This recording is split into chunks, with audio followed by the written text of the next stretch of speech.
What comes to mind when you hear the word discipline? Perhaps you think of being reprimanded or punished. Perhaps you think of being forced to give up something or take on a tedious, challenging task. Hopefully, you also think about the great value in taking a disciplined approach to some aspect of your life or your work or your home. The payoff and reward that comes from an intense level of training, focus, sacrifice, determination, and hard work. Whatever associations you have, one of the things Jesus revealed is God's heart for us to be people characterized by discipline. This is why his earliest followers were referred to as disciples. Discipline is crucial in every area of our lives and every area of society. Our relationships, our jobs, our finances, our diets, our institutions. We all need discipline. Our lives and our world thrive with discipline and fall apart without it. And the Bible has so much to teach us about how to live more disciplined lives. Together, let's be attentive over the next several weeks to how God's Word might help us solve our discipline problem.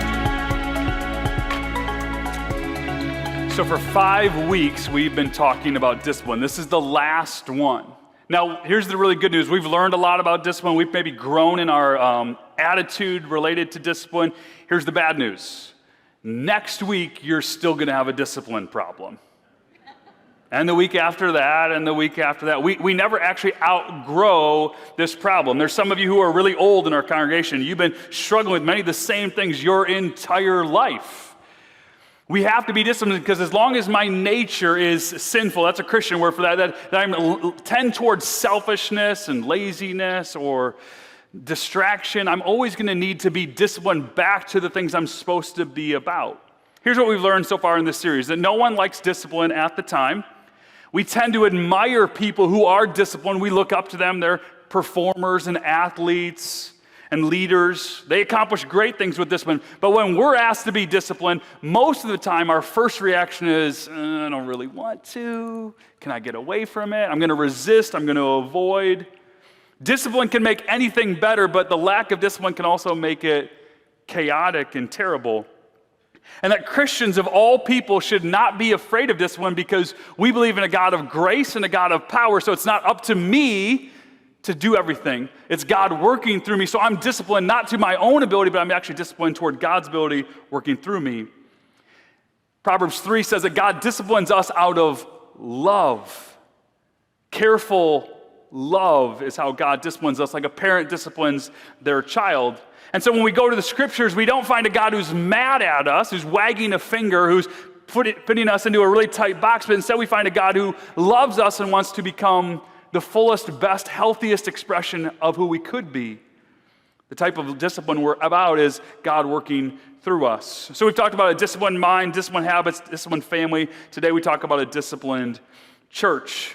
Now when most people talk about church, remember when we were a kid, people would talk about this is a church, this is the steeple, you remember this thing? Right? And then you, and here's all the people, right? So when most people think about church in the community, they think about this. They think about the building. That makes about as much sense as saying your family is your house. Okay, your family lives in your house, your family meets in your house, but do they go out of your house? Absolutely, right? Your family gathers and scatters. Your church gathers and scatters. Sure, there's this building that we meet in, but we're much more than a building. We're a covenant community centered on Jesus Christ that practices grace, that goes forward in mission, that lives to be faithful to the words that we encounter every single week. Now, it's been my experience, and maybe you could see this too, that the church is a really unique institution. There's really nothing like it in the world. I mean, we all gathered freely, we associated. Many of you generously gave with no obligation or expectation of getting anything in return. You volunteered and served, you did a bunch of things, and you showed up. The church is a sleeping giant, full of potential and capacity. When Jesus talked about the church, he said, the gates of hell will stand no chance in the face of the church. The church is full of power and potential. And yet most of the church that I know are asleep. They're not doing much. They gather, they like it, and they don't do anything. And then they gather again the next week and don't do anything. And then they gather again. And sometimes we do little things, but we don't do very much. So often the church is sleeping. Some churches are sleeping because they're in hospice care. And just like your really old grandma when you were a kid, right? She just can't stay awake because she's old. The church sometimes is like that, where it's just old, it's kind of done, doesn't have much else in it. Sometimes the church is asleep because they doubt themselves or they doubt God. Sometimes they're insecure. Sometimes the church is asleep because it's distracted by so many other things it can't pay attention to what matters most. Either way, the church is full of potential, but it's not living into it. What I want to study today is the words of Hebrews 12. Hebrews, the book of the Bible, near the end of the Bible. I want you to follow along if you can. We're going to go through the text slowly. You're going to learn a lot in this text. I'm going to give you 3 lettuces. It doesn't make any sense, but it will in a minute. Okay? 3 lettuces from the text about what we're going to find. We're going to start at verse 19. The words are already on the screen. I want you to follow along with me. Okay? This is the beginning of this section. Hebrews 10:19. It says, therefore, brothers and sisters, this is to everybody, not just men, but men and women, okay, the whole congregation. Therefore, brothers and sisters, since we have confidence to enter the most holy place, it's talking about the temple, okay?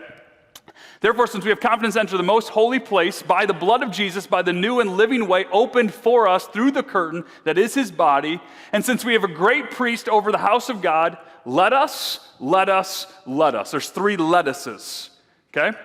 It's clever, isn't it? Thank you. Some of you like it, some of you are cringing, that's fine. Okay, we're going to study those 3 lettuces and what they mean, but first we have to do a little bit of like an ancient architecture study, okay? Ancient archaeology. This is a picture, a drawing of the Old Testament temple, okay? It's called Herod's temple because it was built during the time of Herod the Great, okay? In the middle of it, the tallest building, kind of in the top right there, is called the Holy Place, or the Holy of Holies. There's all these courtyards that get you to there. What you see is walls after walls, areas of restriction. Anybody was allowed inside the temple, okay, the big part of the building. But then there's walls, there's barriers that was called the court of the Gentiles, so non-Jews. Then there was a court for men, women weren't allowed. Then there's courts for the Levites that were allowed. And then in the middle of that, in the Holy of Holies, is a place where it's the most exclusive room in the world, in the ancient world. One time, once a year, one day, once a year, one man from one tribe is allowed to go in. And there he goes and makes a sacrifice. He takes blood from the sacrifice that was made outside, and he sprinkles the blood on the altar. Okay, the altar is, Harrison Ford, help me, Indiana Jones. The Ark of the Covenant, thank you. Okay? It's not the Ark of the Covenant? What is it? There we go. Thank you. So they go forward, and they sprinkle the blood forward, okay? The blood of the sacrifice. When that person would go in there, they would tie a rope around that priest's ankle. Why? Because if they're in the presence of God and they're unholy, they're going to die. Well, if they die, and I got to go in them, then I'm also risking my own life. So if we tie a rope around his leg, we can pull him out. True story, okay? So this is the most sacred, exclusive place in the world. Only one person once a year gets in there. Hebrews 10 says we all now have access to this sacred place. We all now are allowed in. How? What changed? Jesus Christ changed. Jesus came and made the way. Everything that was in the temple is replaced by Jesus. Now we can confidently enter the presence of God. Think about all the stuff that's in the temple. So outside in the temple, there's a basin where you'd wash yourself clean. Well, how are we washed clean? Baptism. Jesus washes the disciples' feet. He washes away our sins. The altar where the sacrifice is made. Well, what's the sacrifice? Well, Jesus is the lamb that's sacrificed. The priest who intercedes between the people and God.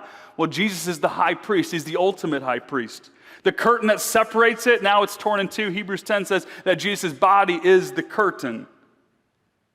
If you and I today were to go to what's left of the temple, the western wall, the Wailing Wall, today, right now, we'd find hundreds of Jews there.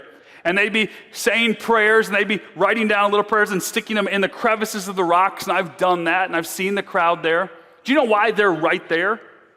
Because they believe that God's presence is only there, that's where God lives.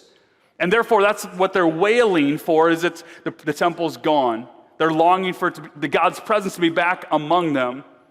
What we believe is God's presence is with us, and we got that from Jesus. Listen to Matthew 18. It says, "For where 2 or 3 gather in my name, there I am with them also." Jesus said, you don't need to go to the temple anymore. You just have to come to me with a brother or a sister at your side. When we get together, God's presence is here. We didn't have to go to Jerusalem. We didn't have to wear special clothes and go to a special place. God is with us right here, right now. That's a revolutionary concept. That's why the early church exploded with growth. Because the goodness of God, the grace of God is now available for Jew and Gentile, men and women, young and old, sinner and saint. Every single person has access to God. Access is pretty cool. Access brings freedom.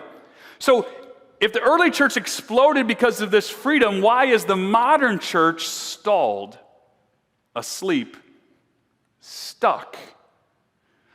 I think it has something to do with freedom. Let me tell you a personal story. On April 30, 1999, I had my driver's license for 25 days. I lived on a blacktop road. The speed limit on that blacktop road is 55 miles an hour for 3.5 miles each direction because I lived in between 2 small towns. My parents had a Dodge Caravan, white Caravan, 2-tone, gray bottom. It had a governor on it. Do you know what a governor is? I did too. One day I was late. It was a Friday night. I was driving. I needed to get a haircut and had some other plans for the evening. So I'm cruising in my parents' minivan. I encountered a local sheriff who reminded me that the speed limit on that road is 55 miles an hour with a piece of paper that required a fine attached to it and a raise of my insurance and the loss of my license for 30 days. Freedom is a wonderful thing, but you can use your freedom for some really dangerous things. The church has access to God. It has freedom to grow in a relationship with God, but you also have freedom to not grow, to worry about other things, to be distracted. What do we do with our freedom? It could be that for many of you, the reason you're not growing in faith is because you're not using your freedom to grow closer to God. You're actually letting your freedom take you a bunch of different directions. I used to think, and maybe you've heard, that the greatest way to test someone's character is put them under a pressure situation. You've heard that before? We know about a person's character when the lights are on and the stakes are high. That's partly true. I think that there's actually a better explanation of this. I heard this a couple of weeks ago. A greater test of a person's character is actually what they do with freedom and power. Think about a 6th grade classroom. We can ask the 6th graders to take a really difficult test, and we will determine, based on how they do on the test, what they know, what they've learned, what they've retained. We'll learn about their ability. But if the teacher leaves the room for 20 minutes, we'll learn about their character, won't we? So what's a better test of your character, your ability, or what you do when no one's watching? What you do when you have freedom? See, God's given you incredible freedom to live your life. But many of us aren't living it very well because we're not disciplined in the things that matter most. So I want to get to those 3 lettuces, 3 disciplines, 3 commitments that I think are essential for the church. They come right from this text, okay? So back to our text. It says, therefore, since brothers and sisters, since we have confidence to enter the most holy place. Now we'll get to the second paragraph. Number 1, let us draw near to God with a sincere heart, when the full assurance that faith brings, having our hearts sprinkled to cleanse us from the guilty conscience, and having our bodies washed with pure water. So there's that temple imagery again. You've been made new. You've been made clean. You've been made right with God. Therefore, you have confidence. What do you do with your confidence? What do you do with your access? Draw closer to God.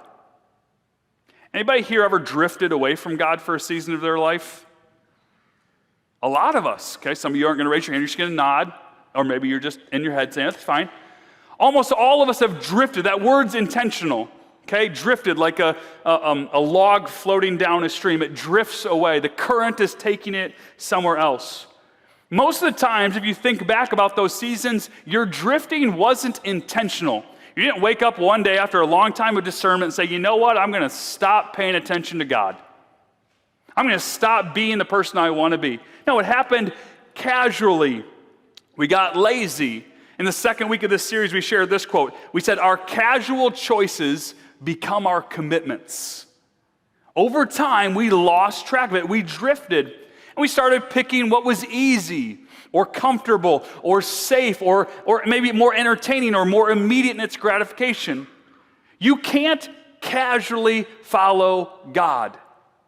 If you do what's natural, you will drift far and far away. Drawing near to God is a discipline. You don't naturally do it. You have to choose to do it. So you've heard somebody say, like, there's no atheist in a foxhole. Everybody heard that before? Right? Of course, when your life is on the line, you're going to reach out to God.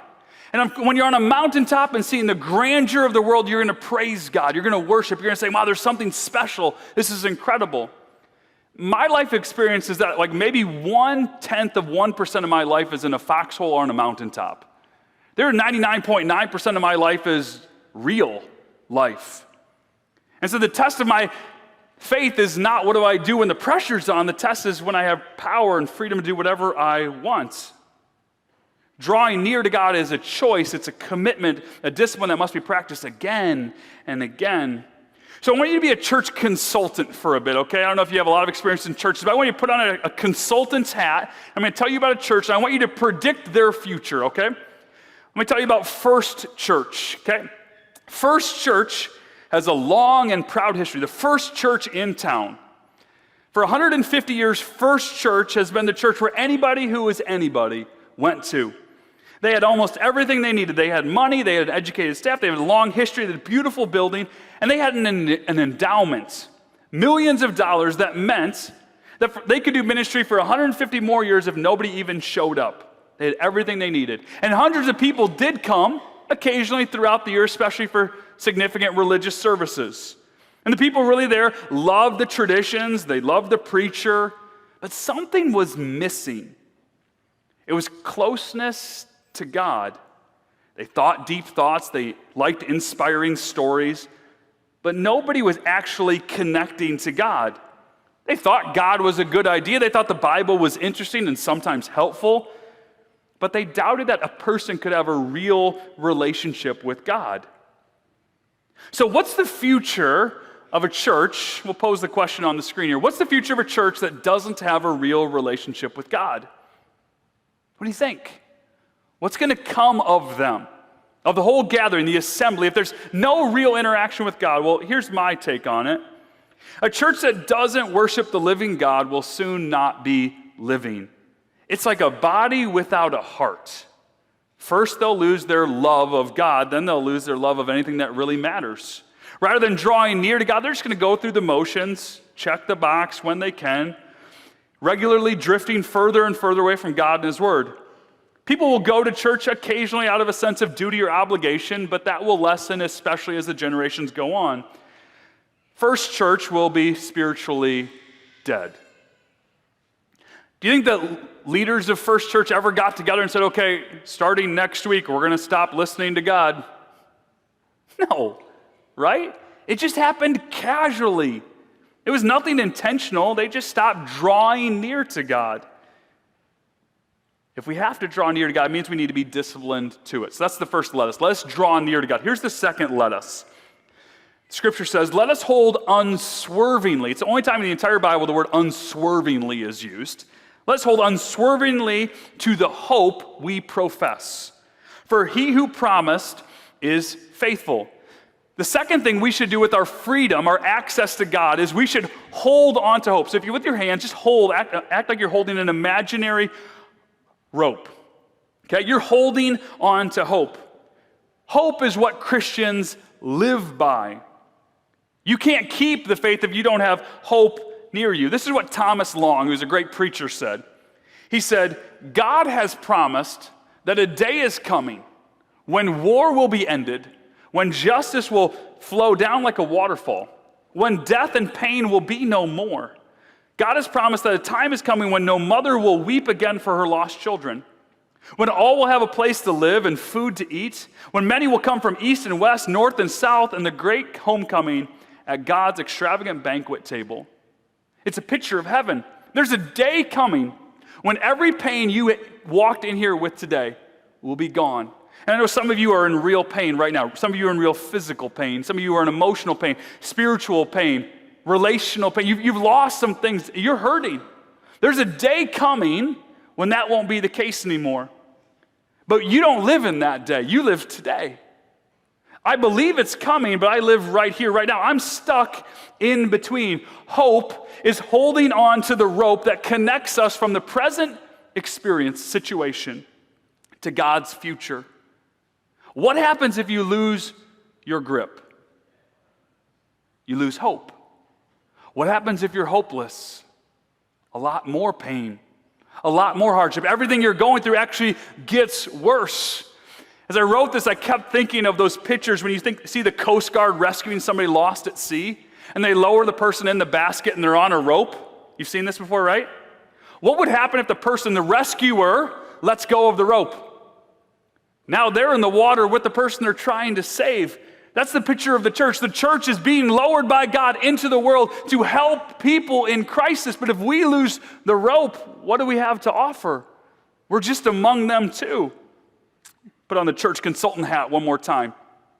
Cornerstone Church. It's a good church, full of good people, doing good things. They love each other. They care for the sick. They feed the poor. They open up their building regularly to outside groups to help them out. They're known for their compassion and for their justice ministries. Every single weekly email is full of opportunities to volunteer even more. But something's missing at Cornerstone. What's missing is hope. You see, whenever people get sick, or people are mourning a death, or there's a disaster in the community, the only comfort they can bring is lasagna. Because they don't have words to say. They don't dare talk about heaven or hell because they don't know what they think about heaven or hell. Those are hard topics. They avoid hard topics. So every prayer is about safety because they're afraid of a life that's not safe. They avoid difficult conversations. Pastors and leaders keep the conversations light. What's the future for this church? What's the future for a church that avoids hard things and can't describe what they believe? It's hopeless. A church that's lost hope is hopeless. It's that simple.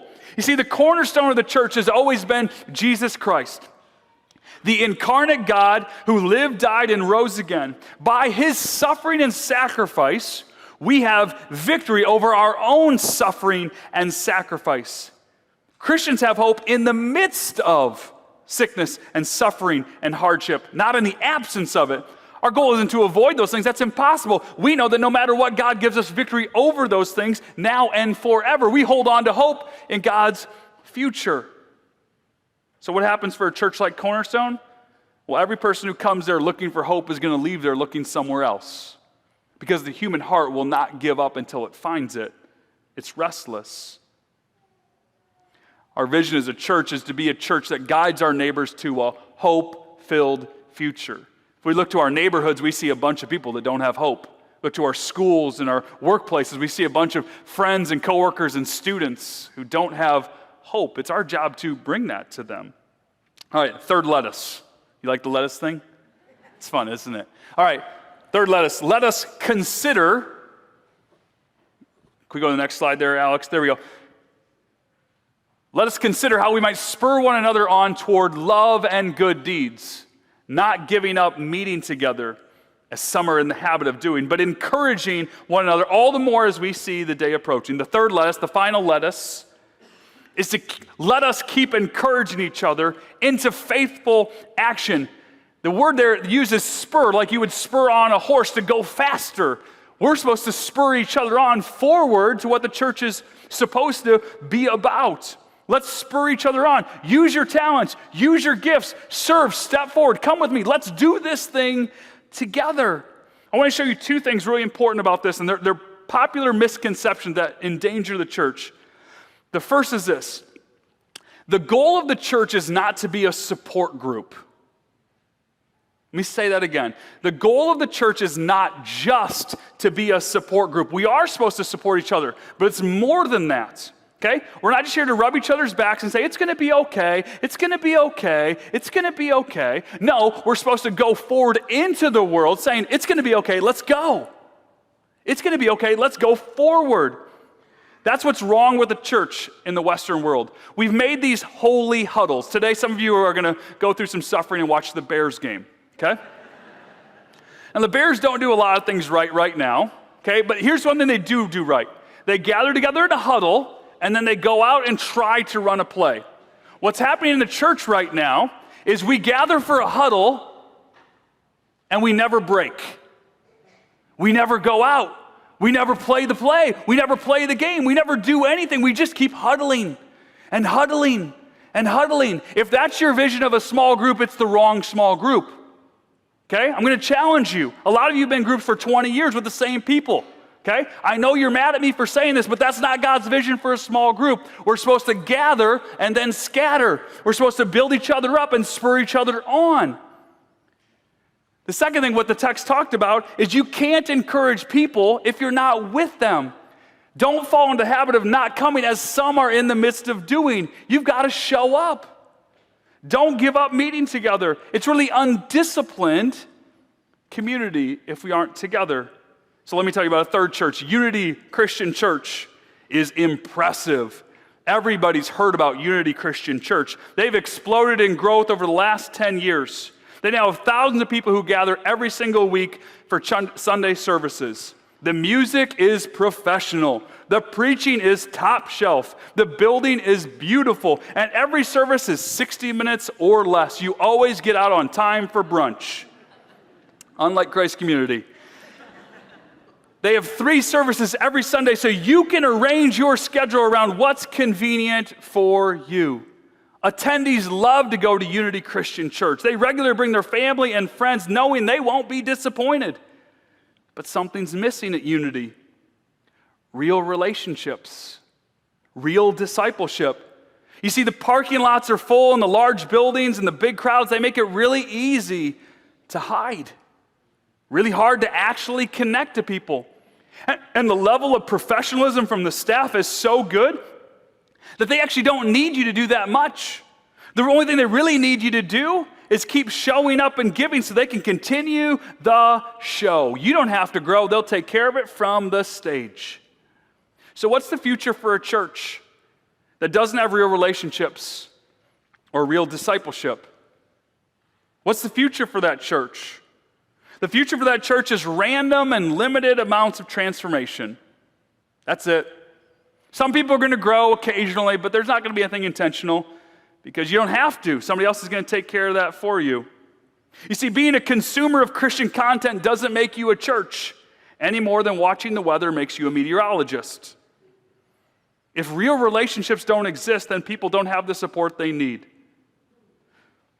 Let me simplify this. I've used these 3 terms a couple different times. How do we help people take steps forward? How do we spur one another on? You show up, you give up, you team up. Showing up seems obvious. You have to show up, right? You can't encourage somebody if they're not there. Let me take it a little bit further. The letter to the church known as Hebrews, which we just read, 2,000 years old. At the time it's written, to be a public Christian was a criminal offense. If you were caught gathering as a church, you could likely, in many places, be arrested, jailed, and killed. And so when they say, let's not get in the habit of not meeting together, they're saying, let's not, how do I say this the right way? Let's keep breaking the law together. Let's keep risking our lives together. It was never an option to be a secret Christian. To be a Christian was to step forward, to risk your own safety. Now here we are 2,000 years later, and some of us are in the habit of not meeting together. And we're not persecuted. We're not threatened. We can come here every single week with no fear. If it was a good idea 2,000 years ago in the face of persecution, it's still a good idea today. I'm always surprised as a pastor when I talk to people. And they tell me, yeah, I don't go to church that often. We tried to do our best. But then we went through this hard time, and I was really disappointed that nobody at the church reached out to me. Nobody called me to check on me. Well, were you in a small group? No. Did you go to church regularly before the incident happened? No. Did you make any friendships? No. Did you stay after church for coffee and donuts and talk to people? No. But I really expected that community was going to be there for me. The church is like a bank. You got to put some investments in if you want to pull some things out later. You got to commit to things. You got to show up. And you got to give up. You have to give some things of yourself. Now, some of you, it means your time and your attention or your treasure, but there's more to it. Some of you have to give up your false selves. Some of you have to give up worrying about impressing other people. Todd and I spend every week designing each service, and we try our best to make sure it's intentional. But the entire service is specifically designed to bring you to the altar of yourself, to sacrifice yourself. See, in worship, with songs and with prayers, we give our words. And when we pray, we give our plans and dreams to God. In our offering, we give our money to God. In the message, we give up our half-truths to experience God's full truth. In fellowship, we give up our false selves. The church is a critical discipline to the Christian life. You can't be a Christian without going to church. I don't think it's possible. I think it will eventually fall apart. You'll drift away and you'll lose everything you need. But if you draw near to each other, then you team up. Church, this church needs you. It needs you to build relationships with students. It needs you to make coffee. It needs you to bring snacks. It needs you to set up the chairs or take down the chairs. It needs you to connect to somebody. It needs you to share this to a neighbor or a friend who's going through a hard time. It needs you to invite other people. It needs you to start small groups. It needs you to be close to God and close to other people. So let's put on the church consultant hat one more time. What's the future of Christ Community Church? What's going to happen to us? The answer isn't a guarantee. We don't know, but what if we draw near to God? And if we hold on to hope? And we keep encouraging each other?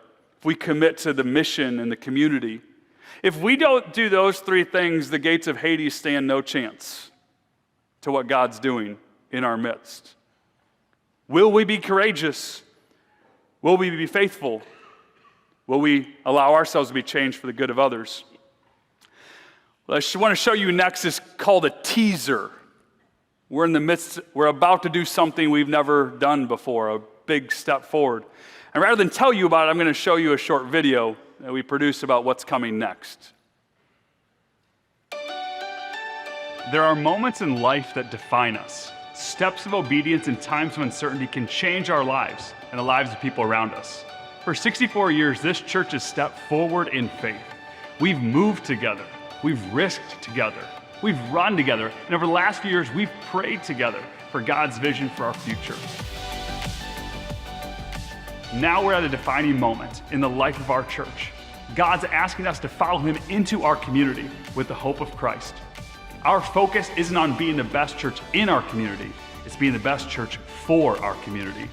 We're courageously stepping forward in faith for our families, for our church, and for our neighbors. This is our defining moment.